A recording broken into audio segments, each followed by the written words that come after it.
message. There we go. That's what I wanted. Okay, so thanks for jumping on, everybody. It's just after 6 a.m. UK time on Wednesday. I hope you've noticed that the two replays are already in Discord.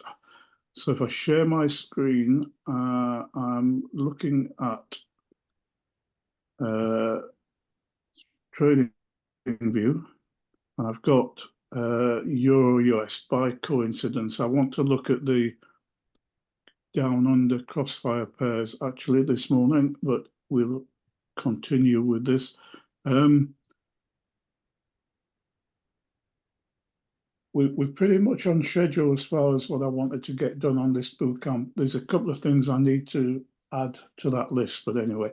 So Euro US, I'm going to move you guys out of the way and just point out that these four pairs here, the Euro AUD, Euro NZD, GBP AUD, and GBP NZD are the four crossfire pairs that we look at 6 a.m. onwards.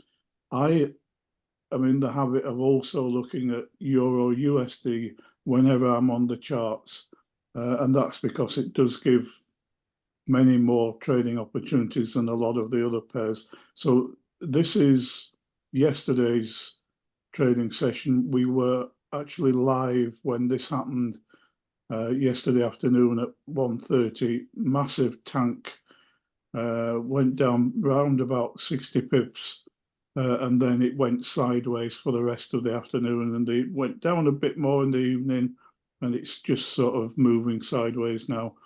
And so I've already placed the trend lines on.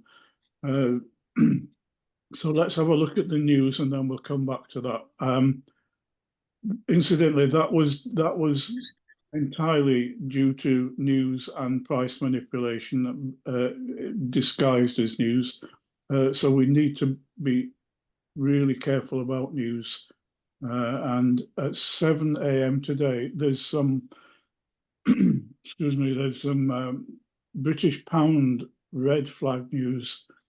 It's all to do with inflation, and it will affect the market.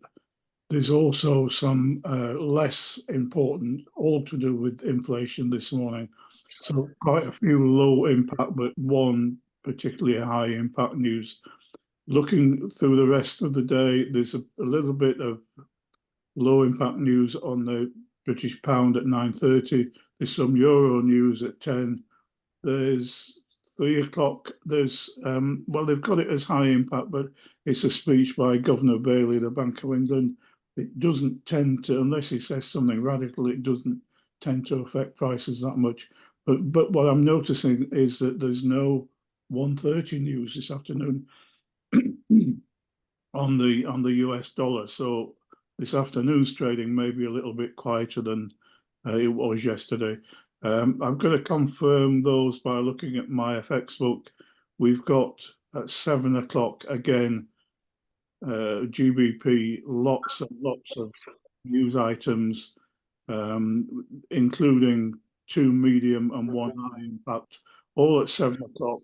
Loads and loads of news potentially affecting the price and giving the big boys an excuse to hide their manipulation, a way of hiding their manipulation. Some European news, there's 8:30, there's a speech. Again, speeches don't tend to affect the news that much, but you've got to be careful because this guy or lady may say something that affects the price.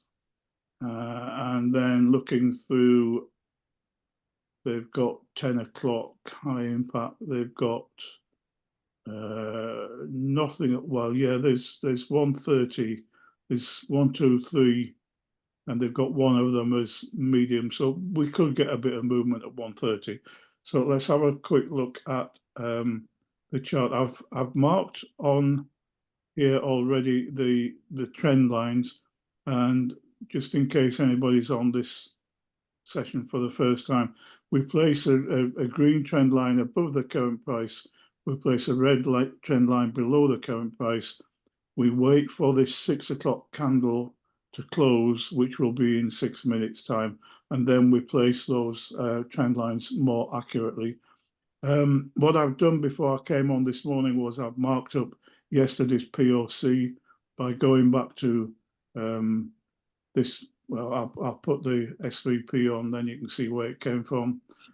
So this was yesterday's point of control. This volume profile is all about that point. There was the point at which most of the trades were placed yesterday, and that defines that red line. And you can see why. Well, the two things of note on that piece of graphic, you can see that most of the trades were placed around were in this area, and that was after this big tank where price came down. On that price there was nothing, and you see that this is the volume profile starting round about here. There was some other trades placed above there, so this was in the morning. This was the morning's trading being reflected with the placement of trades, but in between there was absolutely nothing. That's what Anastasia would call a vacuum, but it's a vacuum, and there were no trades placed there. They pushed price from that level up there down to that level there, and without any trades being placed.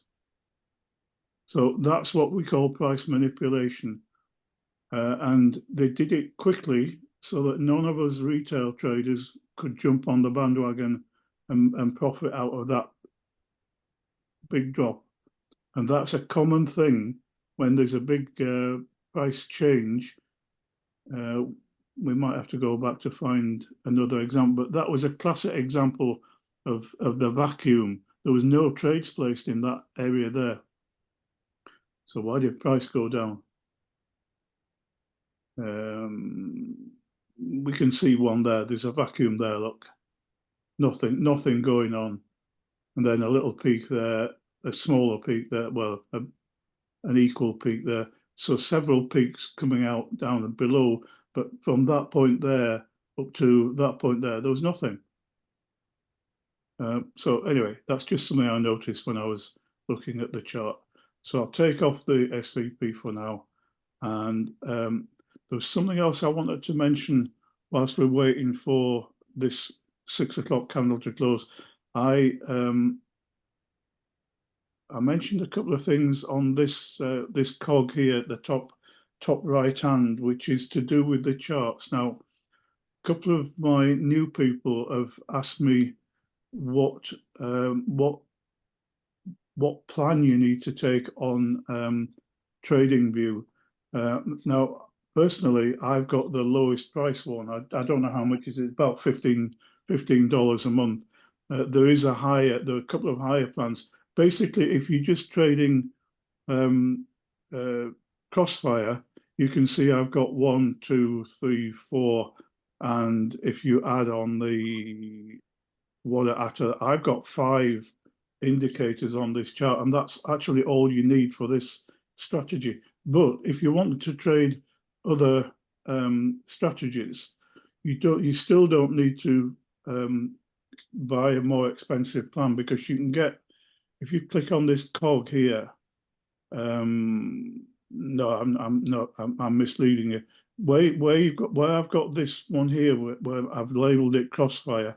If you click on that arrow, you can go down, and I've actually got other layouts. So, for instance, if you want to follow Paul's harmonics, he's not doing it quite so much as he did, but I've also got a layout for harmonics with different indicators. So I've got my straightforward Forex, but I've got another indicator called AHP Extreme, and I've got the water atta, and I've got the heat map. Obviously I haven't used this for a while because I focus on, but my point is that you don't need to pay to put more than 5 indicators on any one chart, because you can have different layouts. I've got one for Crossfire, I've got one for Kevin's new indicator, I've got one for V70, I've got one for harmonics. I believe I'm limited to 5 new layouts, so I can add another layout on, and I can put entirely different indicators on those layouts. So when I'm doing Crossfire, I have the Crossfire layout. You'll see it appear here. So this is my Crossfire layout, but I can have another 5 layouts, and they can all have a different 5 indicators on. So you don't need to buy a more expensive trading view plan. That was something I forgot to mention yesterday, and I'll just have a look back through. Yeah, so I think we're up to date. So we're now looking at 15 minutes past 6. So let's just try and reset this chart. So remember, Euro US is technically not a Crossfire pair, but you can apply the Crossfire strategy on this pair and still find some trades. So here we are. We're looking at. I would normally just have today's trading. So this is the start of today's trading session. This was 10 o'clock last night in the UK, making it round about night. It was either 8 or 9 o'clock in Sydney. So that's when today's Sydney session opened. This is the 6 o'clock candle, which is the one I'm interested in. I'm actually keeping a bit of an eye on yesterday's trading as well, for the simple reason, if I just bring that down there, you can see that this candle here, it's a 15-minute candle, that has got an awful lot of imbalance on it. If I put the imbalance indicator on, that's a black candle. So from the top of that wick there, upwards to there is all imbalance, and it will have to be mitigated at some point. The problem is we don't know when. But I'm going to be keeping an eye on that, because they may want to go back and get back some of the money that they invested in order to push that price down. So I'm going to keep a bit of an eye on. Well, I'm going to leave it there so to remind me, and I'm just going to try and make that a little bit more clear. Okay, so we're almost at yesterday's point of control. So this is today's session. It's about to return to yesterday's point of control for the first time today. So I'm looking at that candle there, that not the small green one, the bigger green one. I'll try and make it a bit bigger. And I'm just going to go through this fairly quickly, because I've done it on every session so far. So I'm looking at the 6 o'clock candle, I'm looking at the top of the candle, I'm looking left, and I can see that in today's session, that is the highest point at which price has been. So I need a horizontal line. Sorry, I don't need that. I've already got one. So I need to make this green trend line horizontal and just place it on the top of that 6 o'clock candle. There is a tiny little wick, if I can make it a bit bigger. Yeah, there's a very small wick at the top of that candle.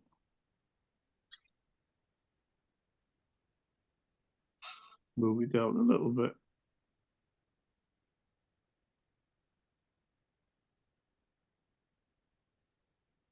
That's more or less in place. Now, looking at the bottom of that 6 o'clock candle, that's because I'm used to doing the 1 o'clock session. But the bottom of the 6 o'clock candle, looking left, I can see that that's the nearest low. So I put the magnet tool on and I drag this close to that and it'll just snap into position. And then I need this, because there's no wick on that 1 o'clock, sorry, 6 o'clock candle. I need to get this trend line to pass through the center. So looking from left to right, I want to find that point where the wick would be if there was a wick, and just try and get it to pass through that center point.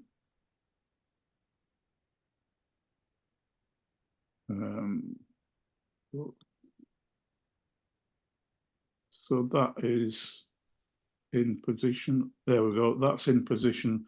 So that's Euro US. Technically not a crossfire pair, but I like to keep an eye on it because it sometimes gives you a trading opportunity. Right, Euro Aussie dollar. If I look back at yesterday there was the opposite of the Euro US. Euro Aussie at 130 went upwards and continued to go up later in the afternoon as well. So we were looking at a downward movement on Euro US, but there was an upward movement on Euro Aussie dollar. So again, there's some imbalance to be mitigated. It's already mitigated this imbalance, but there's a big chunk of imbalance here.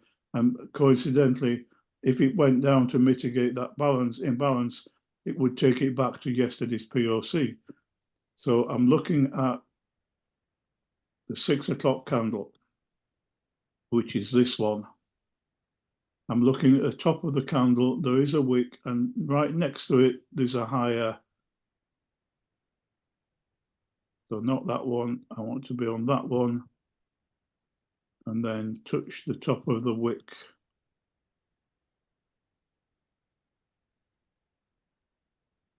And that's in position. Yep. And then looking at the bottom of that candle, just move that out of the way. At that point, that was the lowest point that price has been today. So I just need to make that horizontal. I'll take the magnet tool off because it will try and pull that line in. So that's touching the bottom of the wick on the 1 o'clock candle. I'll put the magnet tool back on again, go to another pair. I'm noticing, by the way, whilst I'm doing this, price is still in no man's land. So I don't need to worry about getting in right now.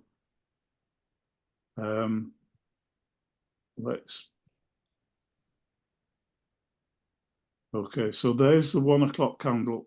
Sorry, 6 o'clock, old habits die hard. So at the top of the 6 o'clock candle, there is a wick. And if I look left, I can see the next candle is the nearest high. Not that one. That one.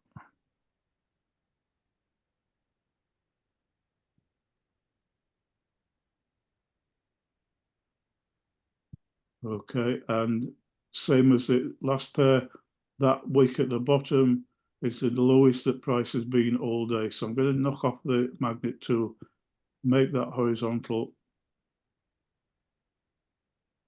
and just move it in slightly. Okay, put the magnet tool back on, go to the next pair. Right, so that's the 6 o'clock candle, that tiny little indecision candle. We call them doji candles. So looking at the top of the wick and looking left, that's about equal, unless my eyes are failing me. No, that's slightly higher. We'll go to the next candle. It is very slightly higher.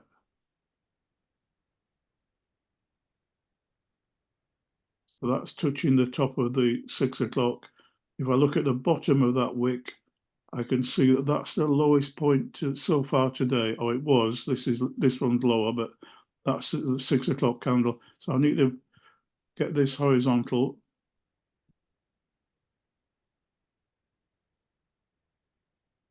Take the magnet tool off again.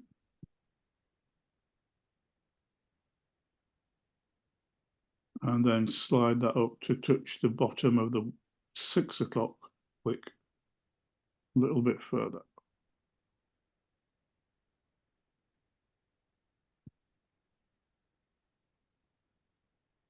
And the last pair,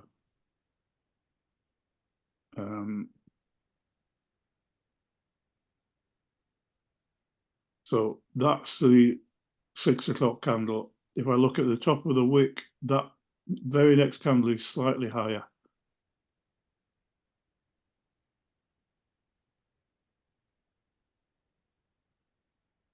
Look at the bottom and I see that that's the lowest that price has been all day so far. I'll take that off.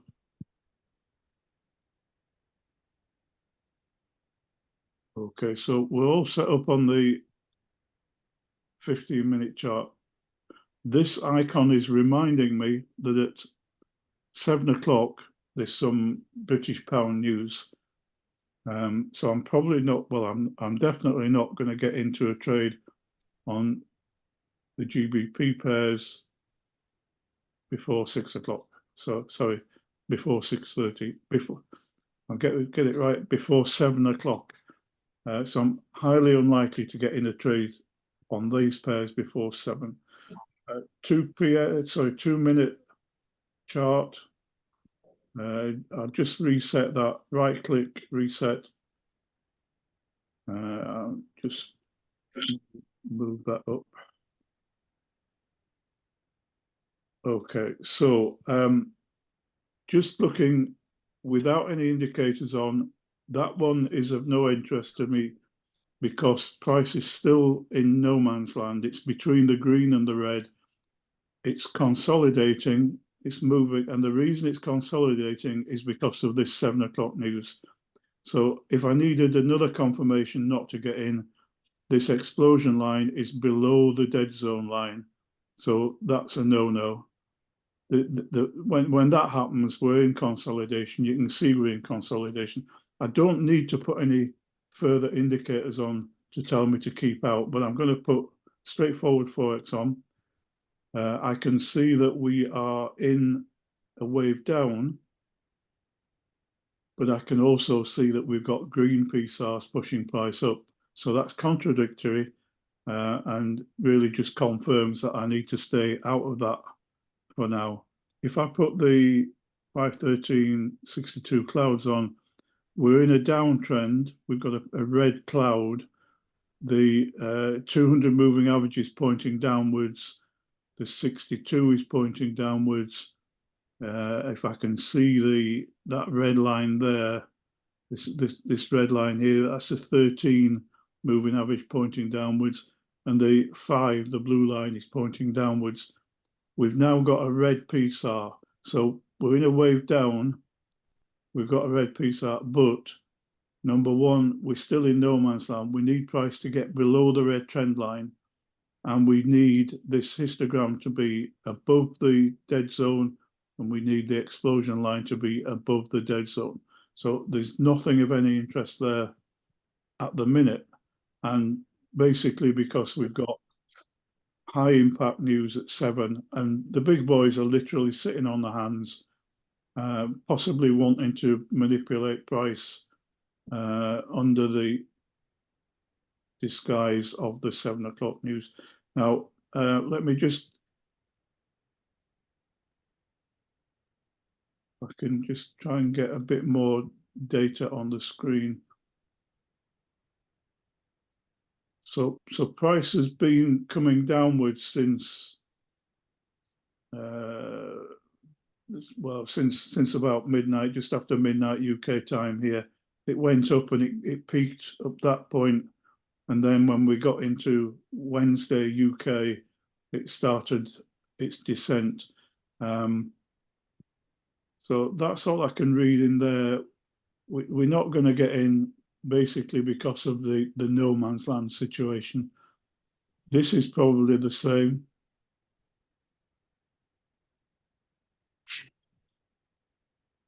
Well, it's slightly different in that we've fallen below the red trend line. So we are in a wave down. We've got red PSARs.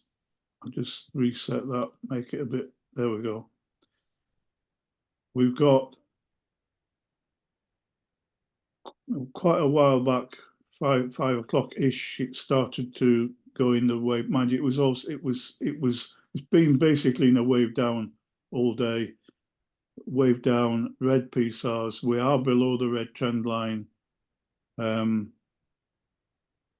So if we weren't looking at 7 o'clock news, we might be thinking about getting in for a sell, but this would keep me out because the explosion line is below the dead zone line.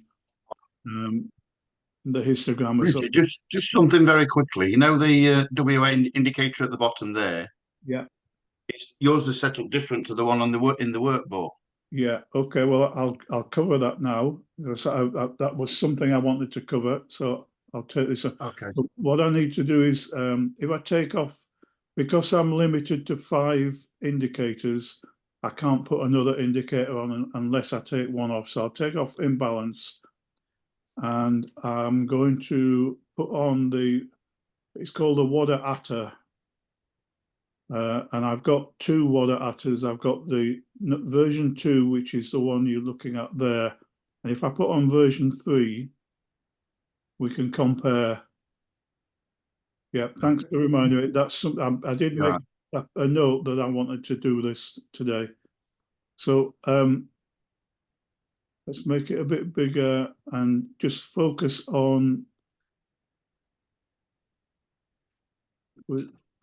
those 2 indicators. Just ignore this in this slot up here.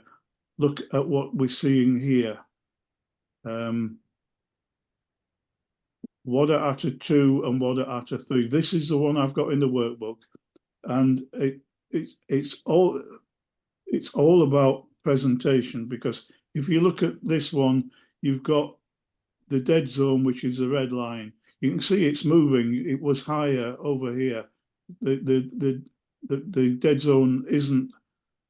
It isn't a horizontal line. It's a moving line. So it's coming down, and we've got the explosion line just above the dead zone, and we've got the histogram above the explosion line.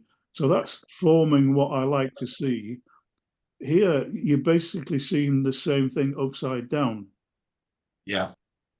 And the difference is you've got an upside down version and you've got the correct way version, and they're trying to help you to understand that this is a potential buying situation, this is a potential selling situation.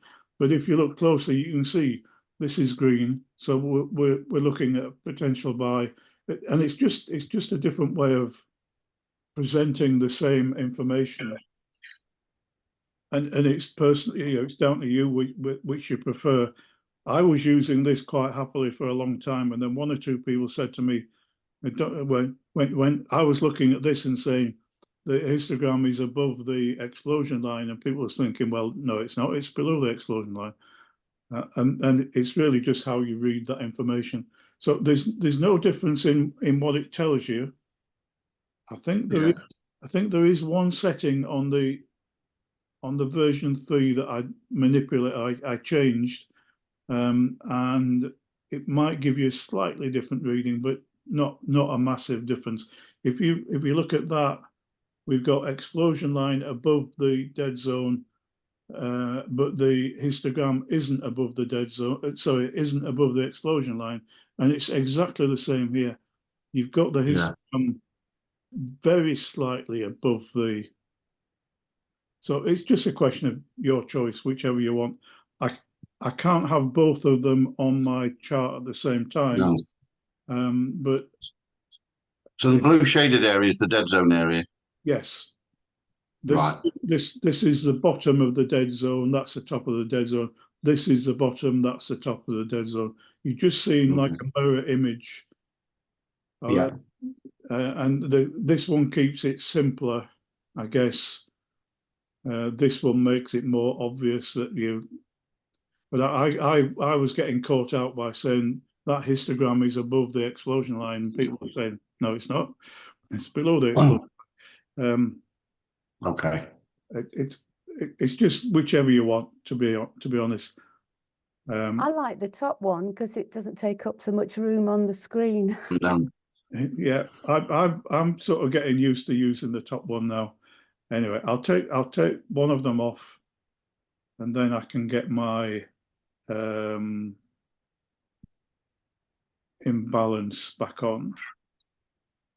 So imbalance. There's loads of indicators that show you imbalance. I think this was the one I was using.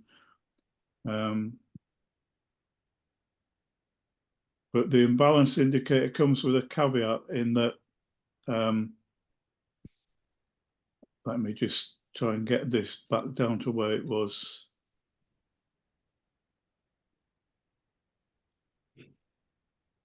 Doesn't need to take up that much room.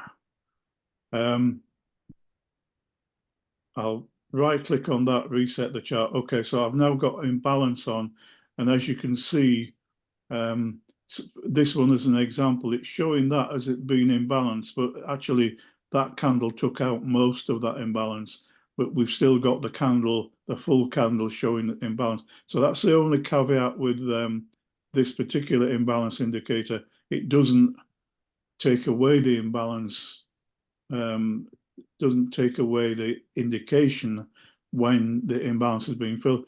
Can you see that imbalance, that black candle there, it has been entirely filled because price went up there. So that one is no longer valid. This one is, because there's nothing happened to the right to mitigate it. That one isn't any longer valid because it's already been mitigated. That one is still valid. So you've just got to be careful. But what I found was it helps attract my eye to where there is some imbalance, and then you begin to learn not to use it, not to need it. Okay, I'm getting a bit off track at the minute. We've got GBP Aussie dollar. We've got a situation where price is below the red trend line. We are in a wave down. We have got red PSARs below price. So under normal circumstances, I might start thinking about getting in for a sell. I've got the 200 moving average pointing down. I've got the 62 pointing down. I've got the 13 pointing down and the 5 pointing down. I've got the explosion line moving away from the dead zone. And on that candle, I had the histogram. And again, we've got the histogram above the explosion line. So under normal circumstances, I might get in there. What I'm going to do, just to try and illustrate a point, is I'm going to mark that as a potential, if I mark that candle as a potential entry, and we'll put the short position on it, and we'll just see what happens. If I got in, I would probably get in halfway through the candle. I would set my stop loss. Where would I set it? Well, I've got a suggested stop loss just above where my cursor is now. Yeah, so that line there, which is the top of my stop loss, is just above that suggested stop loss. So 7.4 pips. That's probably about right. We'll make it 7.5. It won't let me. Anyway, that is roughly where that red line comes out of the top of that. That candle there is an engulfing candle. It's got a red triangle above it to point that out to me. So that would be my stop loss, 7.4 pips. Therefore, I would need price to go down to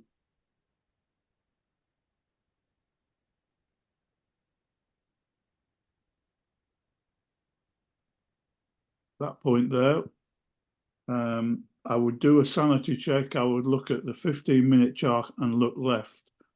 And I would see that where my take profit is, over here, we've got some imbalance. So it is conceivable that price will go down even further. There's a big chunk of imbalance here, look.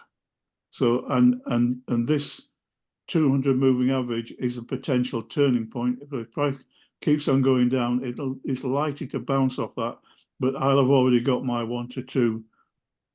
If I go to the 5-minute chart, just check where the 200 is. We've already come down past the 200. So that's good. On the 2-minute, we're already past the 200. So overall, if I didn't have news coming along in in 20 minutes, I'd be tempted by that as a potential trade. Now, it may be that price will go down there before 7 o'clock. My view is I don't need to risk that because we're in a period of consolidation. Prices move down slightly. I've just got a feeling it'll start moving sideways again. But I'll leave that on just in case I'm wrong. But I suspect, let me just, if I can make this a little bit bigger. Can you see how on that's the candle I got in on. The very next candle, we've got a long wick below the price. And the candle is actually an indecision candle.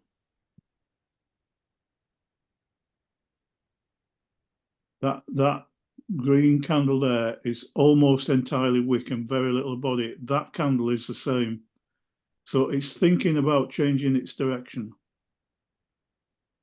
And in fact, that third candle in, we've got a change of direction. So that's always a clue to me where you get these long wicks and very tiny bodies and long wicks. The sellers are trying to push price down and the buyers are fighting back and saying, no, we want it back up there. So my gut feeling about that is it's going to move sideways. I could be wrong. Can you see how on the Wada Atta, the sellers is the way I read that is the sellers are stepping back, they're stepping down. They were quite strong, quite eager to get price down. That's either the sellers stepping back or the buyers are beginning to gain some strength. But look what's happening with price.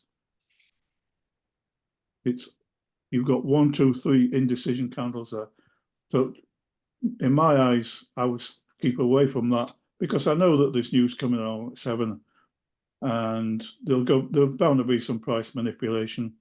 And if I'm in for a sell, they're likely to what's likely to happen is that because we're in a downward trend, you'll have some traders losing patience and saying, I'm going to get in for a sell. It's obviously going to go down. I'm going to get in for a sell. You're going to place your stop loss up here and they're going to take price up and take out those stop losses. Gives them more money. The big boys have very sophisticated software which tells them where the stop losses are being placed. So they know before they make the move, they know how many millions of dollars are sitting up here in stop loss orders. And when there's enough money, they go and take it.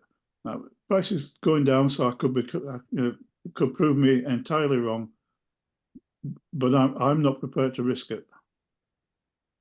So the GBP, I'm going to keep away from for the time being. We'll look at the euro pairs because there isn't any news coming up.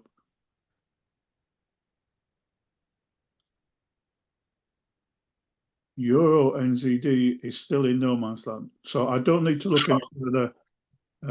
I'm not going to get in until we either get above the green trend line or we get below the red trend line. We are in a wave down. We have got red PSARs pushing price down, but can you see what's happening? Price is bouncing off the red trend line. It came down there, it hit it, it bounced off, it came down there, it went through it, it bounced off there. So that's a real strong resistance point. It's struggling to get past that red trend line. And in any case, the explosion line is below the dead zone line, nothing going on. Euro, Aussie dollar. Now that has come down below the red trend line. So I start thinking sells.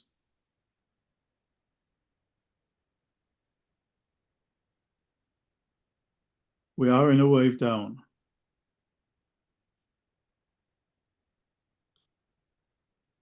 So we're in a wave down. We've got red PSARs pushing price down. The wave blocks are getting slightly smaller. That block is definitely smaller than that block there. So they're getting slightly smaller. And we've got these long wicks down the bottom indicating a potential reversal in price. But in any case, the explosion line is now pointing downwards towards the dead zone, and we don't have enough volume. What little volume there is buyers, but they're still below, they're still within the dead zone. So that's telling me not to get in. And look what's happening. Prices, we had a long wick, we had an indecision candle, we had a couple more long wicks, and price is actually beginning to move upwards there. So I'm not interested. I suspect that there might be a move around about 7 o'clock. Was there any Euro news? No, it's all GBP news on that one.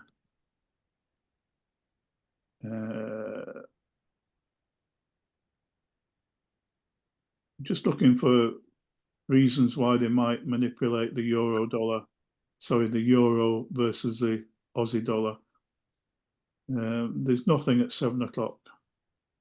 But that doesn't mean to say there won't be a movement, because there very often is a movement on the euro round about the 7 o'clock mark. Euro, Aussie dollar. Okay, so there's a battle going on. We've got buyers and sellers, rotating price. It was coming down, was going up, coming back down again. It's in consolidation, and this would keep me out. We'll look at the euro US, because that often behaves differently. Now we're above the green trend line, so I'm thinking buys. We're also above the red trend line, which is quite often a barrier. So if price goes up past the green trend line, it can get stuck at the red trend line. It's gone past it and it come back to test it, and now it's moving away slightly. Not enough for me, but it is potentially going for a buy.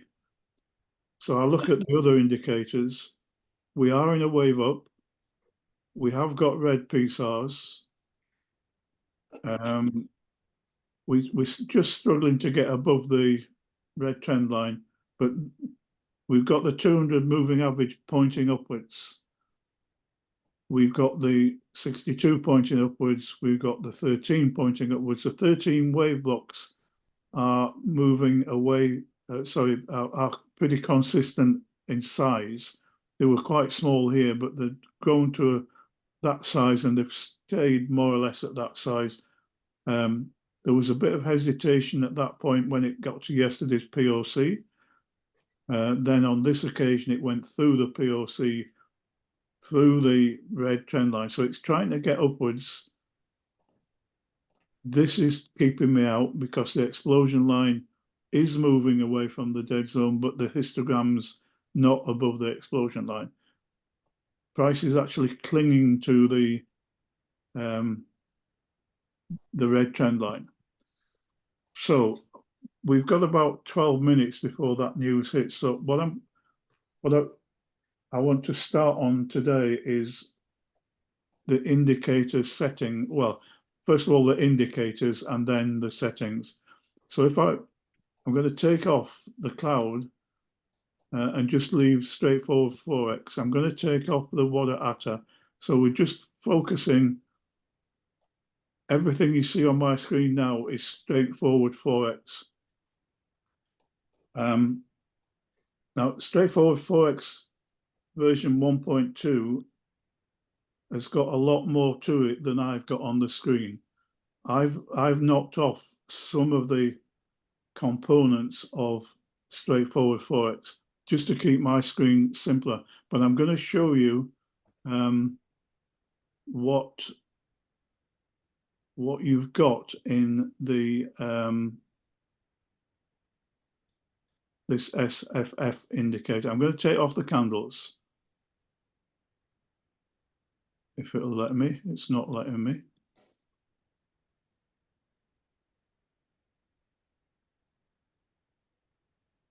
Never mind, we'll leave the candles on. But I'm just going to go through what I've got, which components of SFF I've actually got on my screen. The most important one, the first and most important thing, this wave down, WDN, and wave up, WUP. That is key to Crossfire strategy. So basically what it's telling me, I wish I could get rid of those candles. Let me just,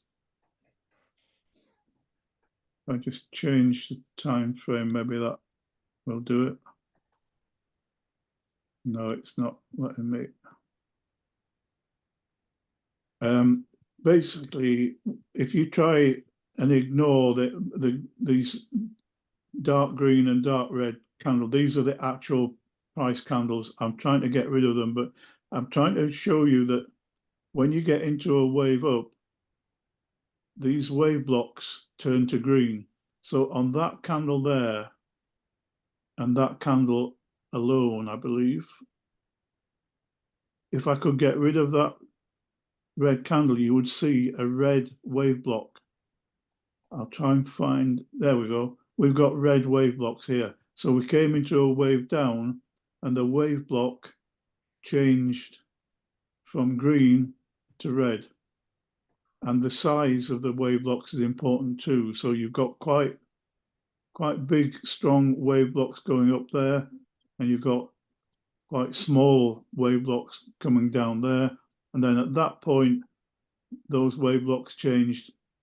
We had a wave up indication pointing out that the color of the wave blocks had changed. So they were quite tiny red wave block there. I can't tell what color that one is, but that one's a tiny green, getting bigger and bigger, getting smaller, getting bigger. And that the size of the wave blocks is important. So wave down, wave up, and combined with the wave blocks is quite important. It's a good indication. So we're currently in a wave up. The wave blocks were quite strong. They're getting a little bit weaker now. So that's the first the first component of that indicator that I use. The second one that I use is the PSARs. PSAR stands for parabolic stop and reverse. So I've got the PSARs when they're below the price. I read that as they're pushing the price upwards. So I've got them green. So I've got green wave blocks. I've got green PSARs. I've got a green wave up. So everything's green, wave up, green PSARs, green wave blocks. You've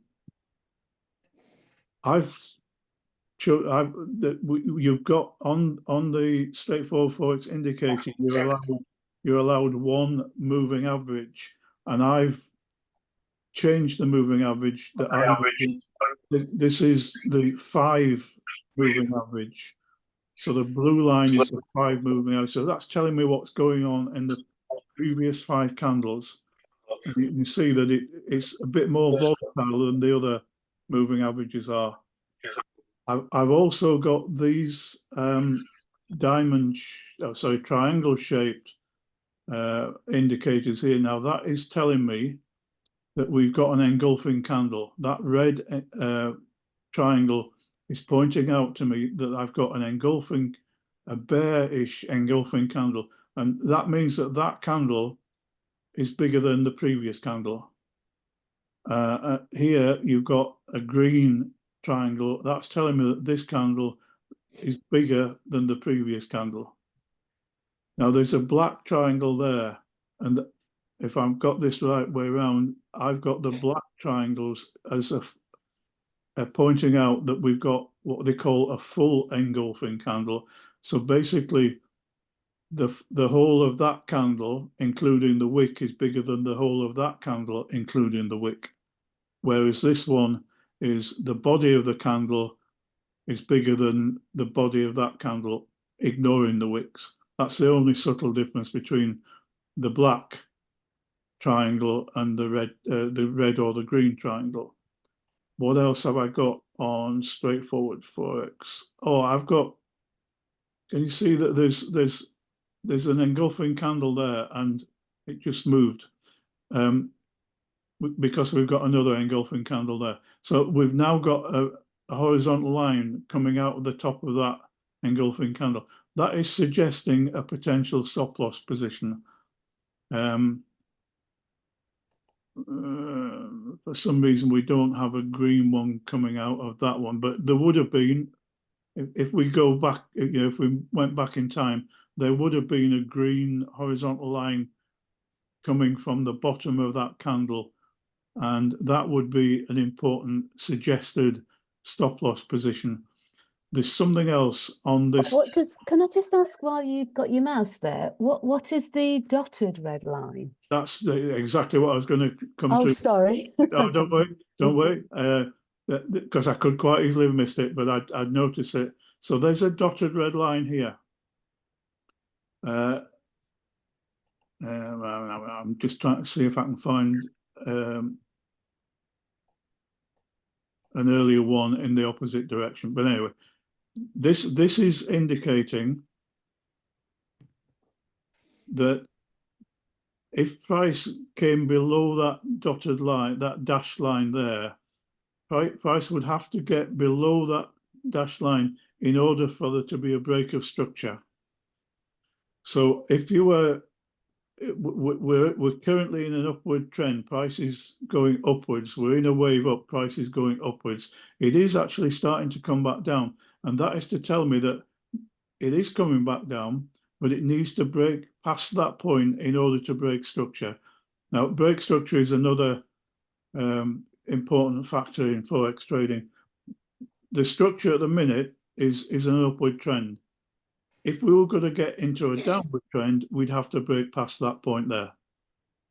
It's as simple as that. So if I was thinking about getting in for a sell, because we're below the red trend line, we've got red candles, we've got green PSAR, so that's contradictory. We're going to come up against the green trend line, so that's contradictory. With prices coming down, and basically, I would want price to break past that point there before I consider getting in for a sell.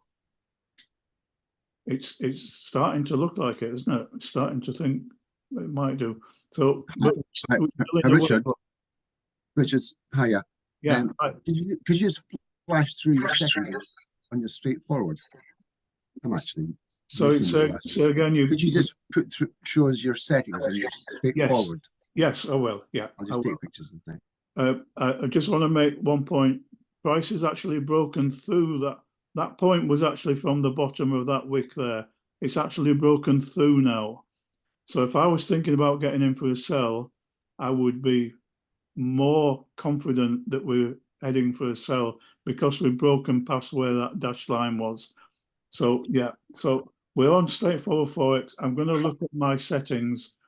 Now you can, there's a Crossfire workbook in Discord, and it gives you everything that I'm going to show you, but I'm going to go through it.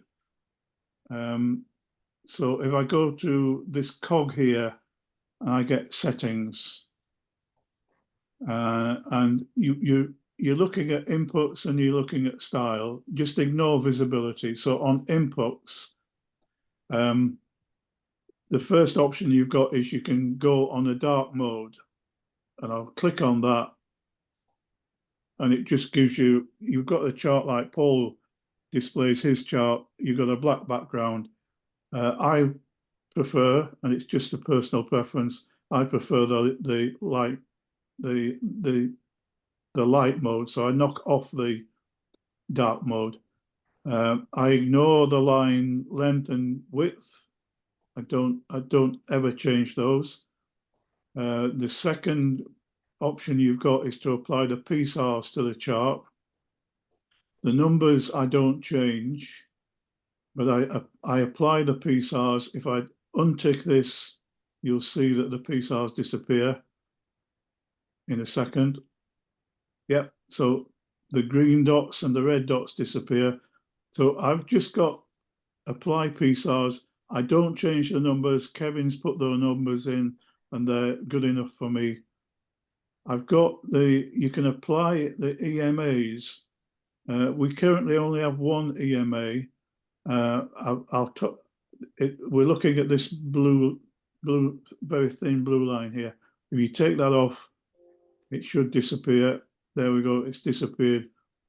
Put it back on again.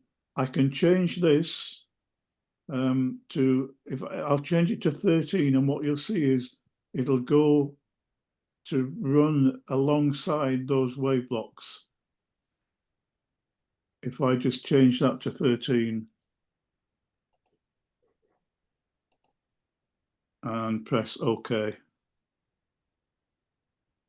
There we go. It's now running alongside those 13 wave blocks. Now, if I go back to settings, I want my blue line to be the 5 EMA. So I'll just change that back, and you'll see it move there. It moved back, so we've now got the 5. It's not following the 13. We've got a different moving average on the 513 and 62 clouds. I've changed the settings on that as well, and that's how I'll go through. Look at the movement. Euro-US tanking. Anyway, we're looking at settings. That's your 7 o'clock news, Richard. 7 o'clock, exactly. Yeah. I'll look at GBP AUD because the news is on the pound. So there we go. Now, I was cautious. I wouldn't have got in because I was saying it's going to go sideways and we've got news coming. Now, you might think, well, I've missed out on all those pips. No, I haven't, because that's gambling. I didn't know whether the price was going to go up or go down. I knew there'd be some movement, but I didn't know which way. If I'd got in for a sell, I would have been gambling on a sell. In this case, I would have won the bet, but I'm not a betting man. I don't gamble because that could quite as easily gone up and taken out yesterday's POC just as easily as it went down. So I stay out of that trade because it's an unknown. I don't have probability stacked in my favour, and I like probabilities. And Richard, easily they can push the price up before they drop it, and then you get stopped and off you go. Yeah. Yeah. So they push price up, push it down, push it back up, push it down. So that I just don't get involved in news. Not intentionally. I got caught in one by accident last week or the week before, but that. If you start taking that type of trade, then you're a gambler. You're not a trader. So let's go back to settings. Straightforward Forex. Why won't it do it? Oh, there we go. So we're inputs. We've covered the dark mode. We've covered the PSARs. We've covered EMA. And mine is now back to the 5, which is what it was. I've got enable bull and bear engulfings. So that is a bear engulfing. I'll just move it sideways.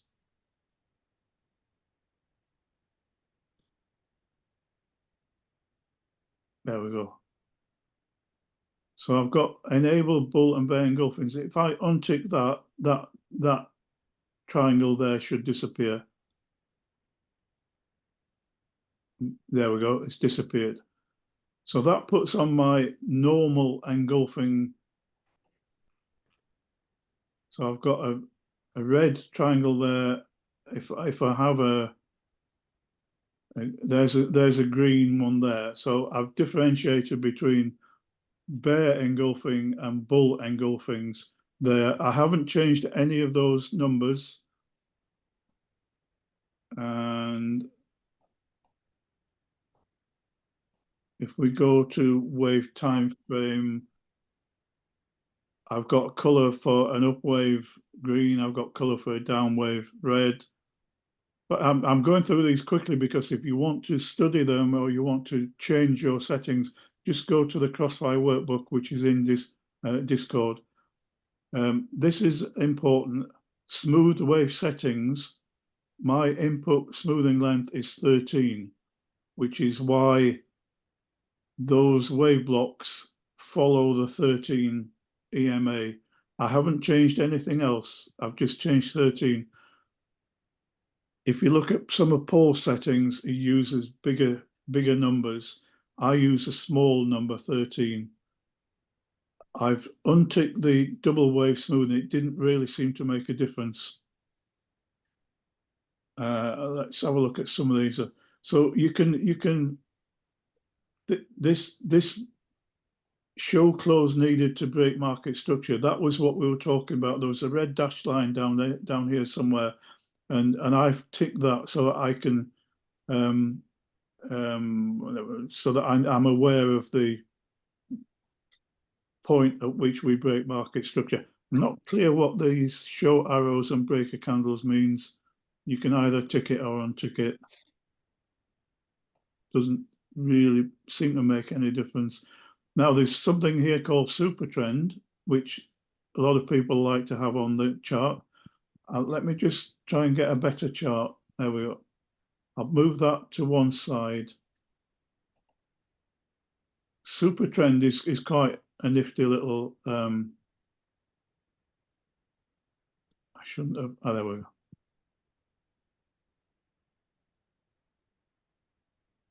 I know some people like this. I just took it off because it was giving me a bit more clutter on my chart. Now, where are we?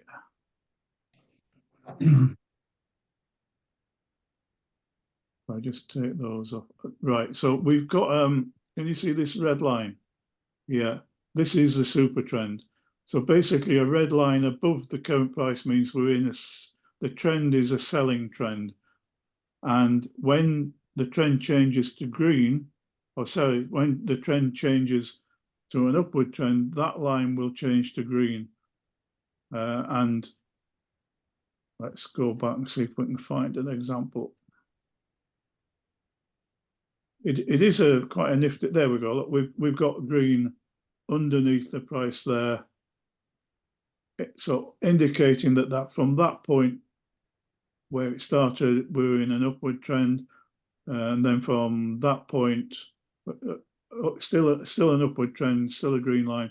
Then it becomes a red line. We're still in a red line, and it's obvious why we're in a downward trend. So it's another little indication you can use. Feel free to use it if you want. I chose to not use it, but it's your choice. Don't know why, but my computer will not let me click. Oh, there we go. Clicked on it one too many times.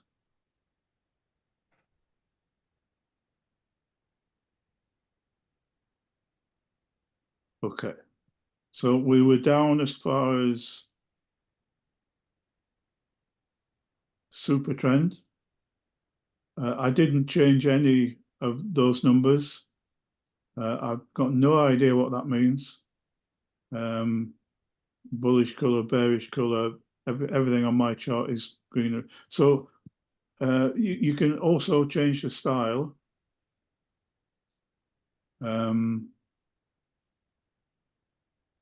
So I've got my PSARs green for below the price and red for above the price. I've got them as little circles. I've got an up zone, I've got EMA blue, wave candles, there's the colours. I've put all of this in the workbook. Wave colour change up. Now, there's full bull engulfing. So you've got the normal engulfing in green and red, but you've got the full engulfing in black. You got an uptrend, that was what we've just been looking at, this super trend, downtrend, labels and line tables. I'll put tables on, you'll see what happens. You've got this little table here, which you might need to use, or you might want to use when you first start in. It just says step 1, up and down. You can set an up or down alert. You can wait for the up or down alert. You can use straightforward trade manager to enter. You can look at bull and bear engulfing candles for your stop loss, and you use the trade manager to exit and monitor. It's just the basic steps. I don't need that, so I take that off. Labels and lines, not sure what that is. Labels and price scale or whatever. So basically, if you go to the workbook, now, can you see my workbook on your screen? Yeah. Yeah. Okay, so it's quite a lengthy document, but it tells you all the process of getting into a trade.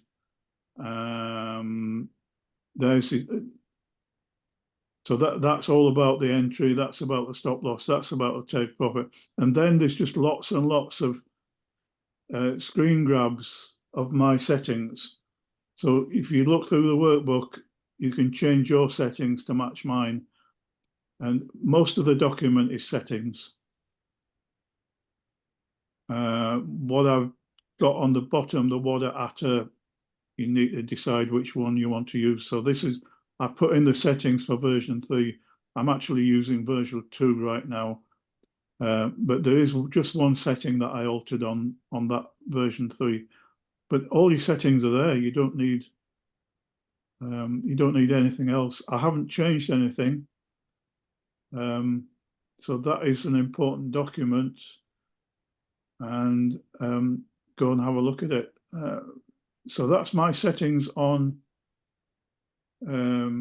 straightforward. I'll just mention the cloud because I've changed. If I take off straightforward Forex, if it will let me, it won't let me. There we go. So I've taken off straightforward.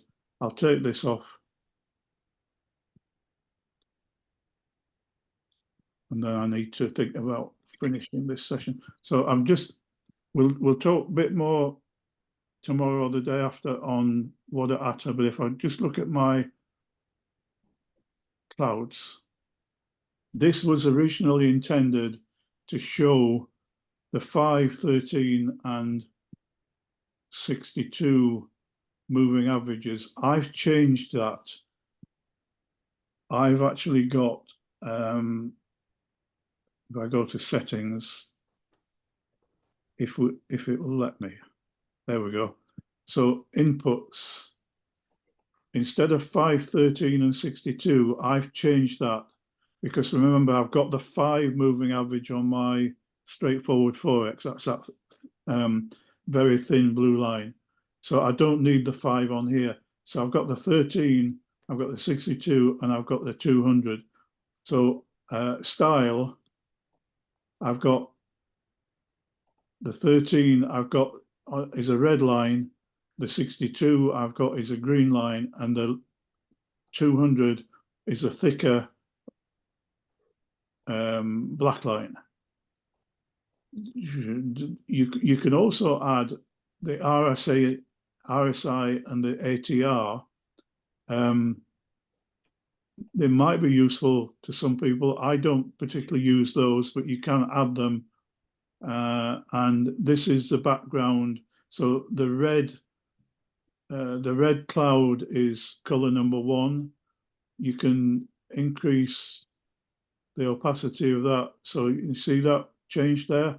I've got it on a low opacity, so I can just about see that it's red. So I like that sort of pinky colour, and you can change the green one as well. But I like them pale, so I've got that's the 13 moving average, that's the 62 moving average, and that's the 200 moving average. And if you put the where's it gone? Oh, I've lost my straightforward forex. I must have switched that off. So I go to favorites, straightforward forex. Is that the one? Believe so. Put it on, and it should appear here. Yeah, straightforward version 1.2. That's the one. And it's already on. It's come back on. So that's my setup for those two. And as I say, they're all in the Crossfire workbook. So Just wanted something very quickly. Obviously, me that's starting out, I've already got about 4 or 5 indicators. I'm using Hull MA and Sweet and this, that, and the other. I haven't got the PSOs on. I'm a bit conscious of having too many indicators on there, where the chart's just going to look, for me, too complicated. I want to try and make it look as simple as possible. What's sort of the difference between like the PSOs and the Hull MA? Is it just personal choice? Yeah, I mean, Paul's indicators give him the same knowledge as my indicator give me. This personal choice, but there is a solution for that. If you see this, I've got my indicators set up on my Crossfire layout. I'll just save that. So this Crossfire layout has got my choice of indicators on my Crossfire chart. If I wanted to use Paul's strategy, I would click on that arrow there, and I would set up where it says new layout. I would click on that, and here we go. I see, it's asking me. It's telling me I've already got too many, so I'll get rid of one. Well, I don't need to get rid of it. What I could do is I can. I've obviously used 1, 2, 3, 4. That must be my limit. Let me. If I go to harmonics, so what you could do on this second layout, you can call it whatever Paul calls his strategy these days, and you can put a different 5. You can have straightforward forex on, but instead of 5, 13, 62, you can have the whole suite. Instead of HAP extreme, you can have whatever other indicators Paul uses. So you can have all of Paul's indicators on this separate layout. And if you call it Paul's or whatever you want to call it, and then you can then flick between. If you're wanting to do Crossfire, go back to Crossfire. Yeah. And if you wanted to do Paul's system, go to Paul's system. If you want to do Brian Knight's, you can have relaxed. So you can have either 4 or 5 different layouts with, and it's like a template. You can have whatever indicators you want on Crossfire, and then you can have completely different indicators on whatever. I mean, I've got one there called V70. Let's just have a quick look at that one, which I want to talk about before the end of this boot camp. There's probably nothing on it. There's probably I've got 4. I've got SVP. I've got volume. Yeah. It's very similar. I'll just show you. Some of the indicators seem to be doing the same thing, if you know what I mean.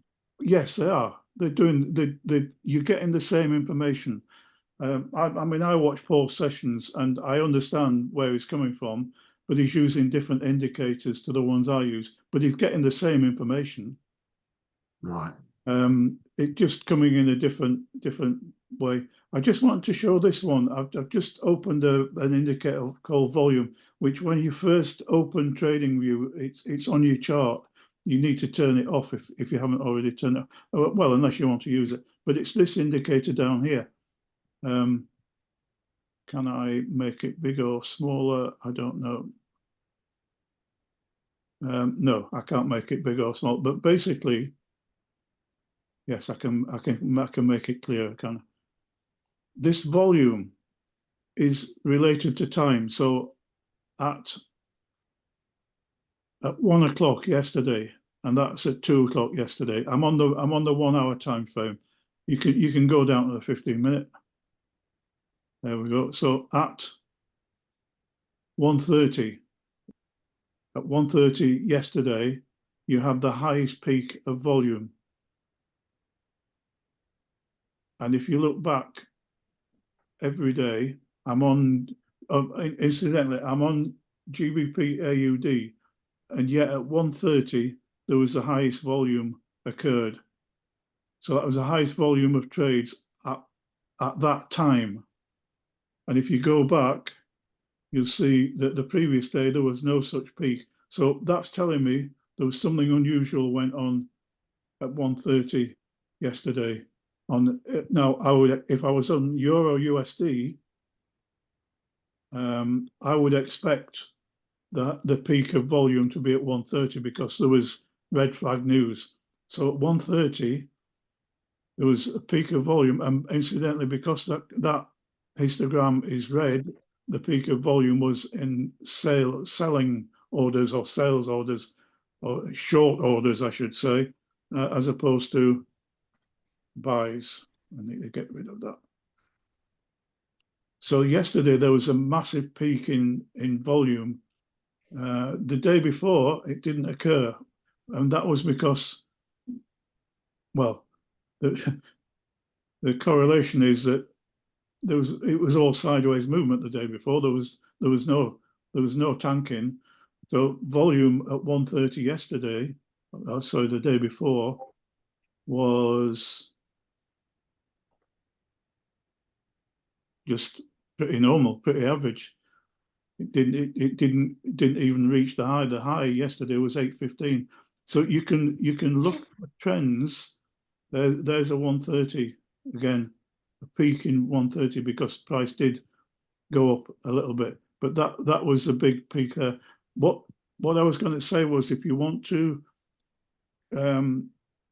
do some back testing, which I'm going to cover probably on Friday, look at this volume indicator and see where the peaks normally occur. And on Euro US, there's always or generally there's a peak around about 1:30. There's another peak, 1:30. There's another peak, actually 2:30 on that occasion. But you can go back and you can see where the peaks are. But that's the volume of trades placed at that particular time, as opposed to the SVP, which is the volume of trades. If I can come in.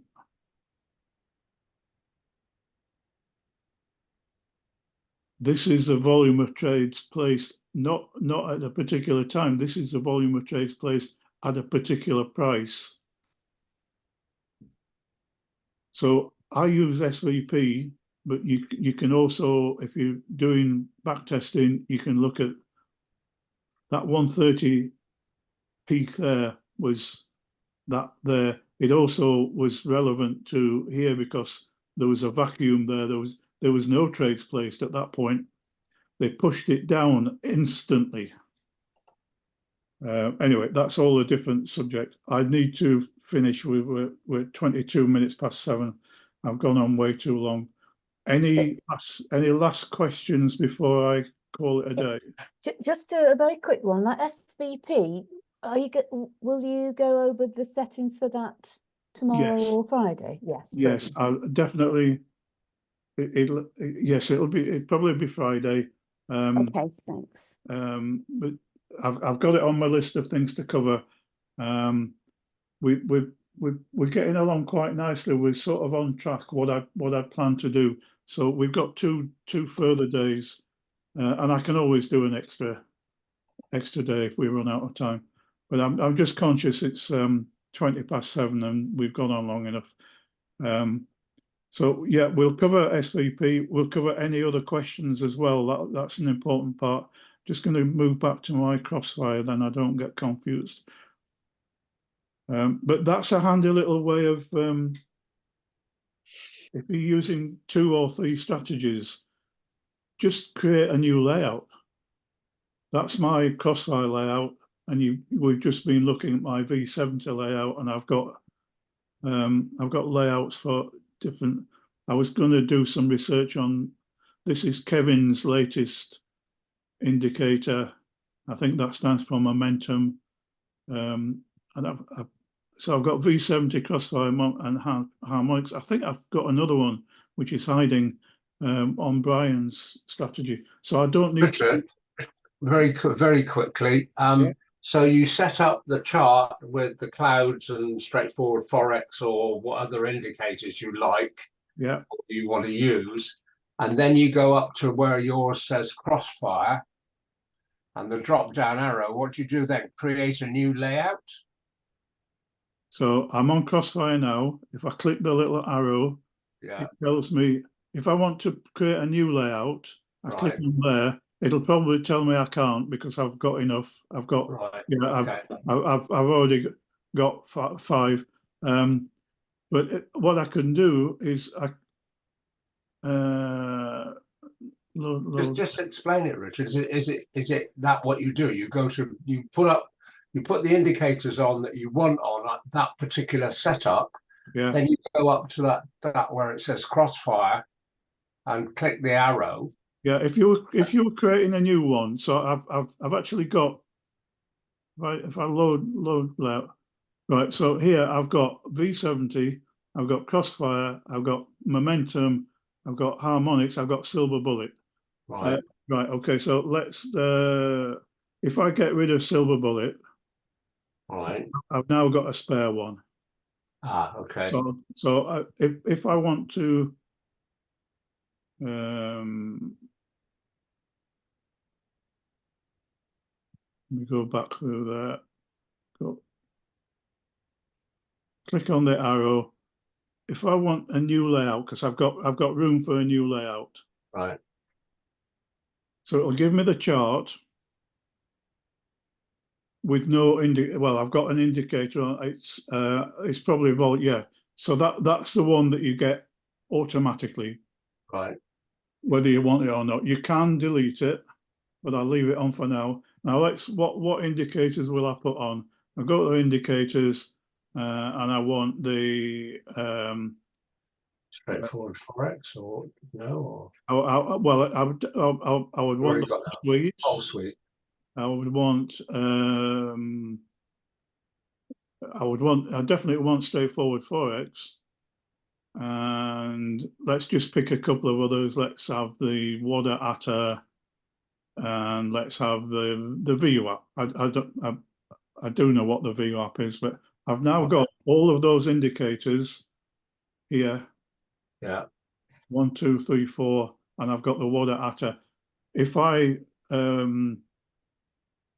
I want to name it, Right. I can rename it and call it whatever I want.